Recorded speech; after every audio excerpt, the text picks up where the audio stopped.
Hey guys, it's Stephen here, back with another video. Manchester City, of course, beat Brighton 3-0 last night in a very big Premier League game. And I wanted to do this video sat outside on my patio. We bought this house a few months back. I've not done this yet. I've been waiting to do this for ages. Nicholas just sat over there in the background, by the way, taking in the rays. It's very pretty views everywhere around here, but this is the only one where I don't get absolutely blown out by all the sun and all that kind of stuff. But anyway, yeah, I wanted to do it out here. I'm going to try and do more nice calm ones outside. I think hopefully you'll enjoy this kind of stuff. But yeah, of course, I'm going to talk about last night. Before I do that, I want to say thank you to OneFootball once again. Big love to OneFootball for sponsoring the channel. Please do download the link. Download it by clicking the link in the description or scanning that QR code next to my face. It's a fantastic app. Over 10 million people used it. Loads of Blues, loads of Man City fans, of course, as well. And it helps support my channel. Download it, get all your Manchester City stats and information, all the breaking news from across the world of football, and loads more information. Do it right now. What are you waiting for? But this is 5 things that we learned from that game last night. It was a good game of football. Yeah, I was nervous, I'm not going to lie. I was very anxious during a lot of it. But Manchester City eventually did what they needed to do and get the 3 points. 3 goals for 3 points. And of course, it was built around one man in particular, Kevin De Bruyne. I've just put at the bottom, KDB's elite. But I wanted to talk about him because I've been fighting so many fires on the internet. Because I dared to tweet last night that I think he's not just world class, that I actually think he's in that elite level of footballer up there alongside the likes of, I don't know, your likes of your Kakas, your Dans, your Iniestas. I think he's in that level of footballer. I genuinely believe that. That's not to say he's better. That's not to say that those players aren't as good as I'm saying. That's not to say that they don't have to have their own claims and all that kind of stuff. I just believe when it comes to quality and brilliance, well, KDB is very much in that category. I think he's beyond what I've seen personally as a Manchester City fan, and I'm saying this as someone who watched Silva, Yaya, Aguero, Kompany, all these players. I think he might be better than those guys. I honestly might be. I think he's insane. And the best thing I say about Kevin De Bruyne is that when the going gets tough, he absolutely always steps up. He always finds a way to drag Manchester City through it. And last night, once again, just sensational, man. He's ridiculous, KDB, isn't he? It's insane footballer, a quality footballer, and honestly, I think he's going to go down as an all-timer in football, not just in the Premier League. If he doesn't already win 3 Premier League Player of the Year awards in a row, which he might actually manage to do somehow, it'd be very special. It's like being at the flat again, back in Manchester. She's just there, I just realised she was there hanging around. What do you think of KDB?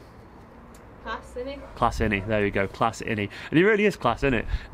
Was it 2 assists last night? I think it was, but just influential. No, he didn't get an assist for the Mahrez one, but he made that, and then the assist for Bernardo was wonderful. The best thing I can say about KDB is that he's always the best player on the pitch, regardless who's on the pitch. It could be Mbappe, it could be Neymar, it could be Fabinho and Thiago, it could be Bruno Fernandes and Cristiano Ronaldo. It doesn't matter. KDB is always the best player on the pitch. He's always a level above, and he even looks like a level above most of his Manchester City colleagues. It's crazy that despite City having world-class players, it often looks like KDB is a step ahead of them. He's fantastic. One thing we do need, though, and I've got here on my phone, Haaland is needed. Haaland or a striker. I put Haaland because he's the current talking point, but it was really evident to me last night. I mean, we know this anyway, but it was particularly evident watching it, knowing what we know about Man City and their current travails and where they're at in the Premier League. It was really obvious to me that his movement would have been really useful. His presence would have been useful. Not just his goals, but his general figurehead. A striker, essentially, someone to move between the defenders. In that first half in particular, it felt really obvious that we were lacking a focal point. All the players were looking at each other as if to say, you go and do it, you go and do it. None of them wanted to be the killers. Fly there.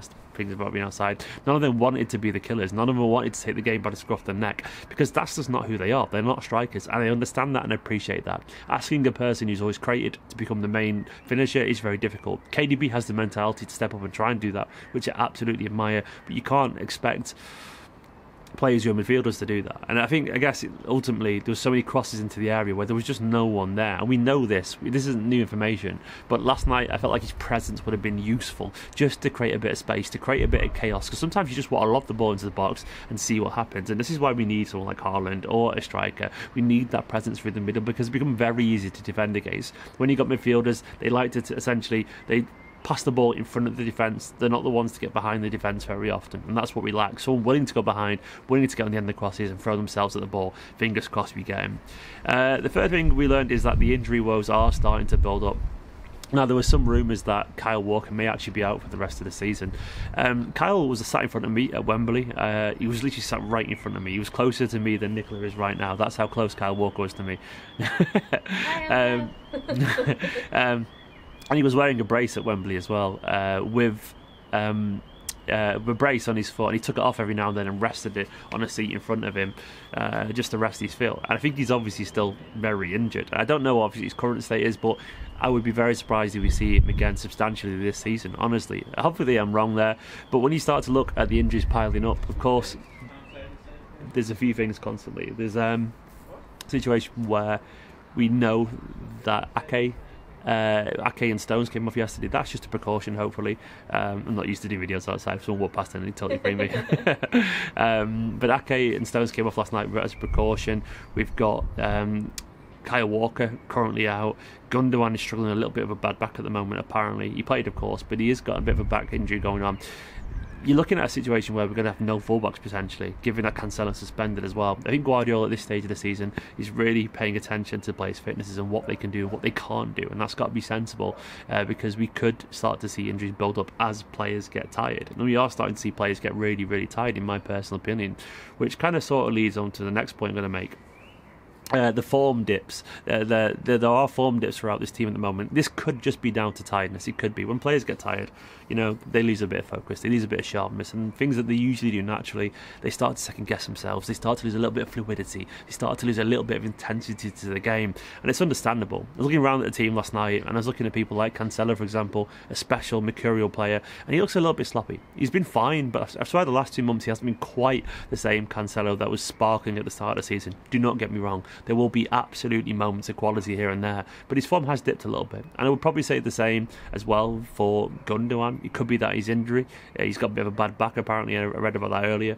Maybe that's playing into it a little bit, but I would say Mahrez as well is another one. Mahrez hasn't been at his scintillating best. I think he's prone to making some mistakes, and he's gone a little bit greedy again. I love Riyad, and he's been fantastic this season, but I think Riyad, when he's a bit tired or not in his best form, his game reverts back to a little bit instinctive, and he starts to try and dribble a little bit more, and he kind of makes the wrong pass. Phil Foden as well as another. I love Phil, of course. He's one of our own. He's absolutely fantastic. But I would say even Phil right now looks a little bit leggy, a little bit, I don't know, his form's dipped a bit. I don't know if it's fatigue mentally or fatigue physically, or it's just the pressure of everything getting to everyone. But the players, a few players in this team definitely look a little bit 6 out of 10, you know? Bernardo is another. Scored a good goal last night, but I wouldn't say he's been at his FFS best for some time now.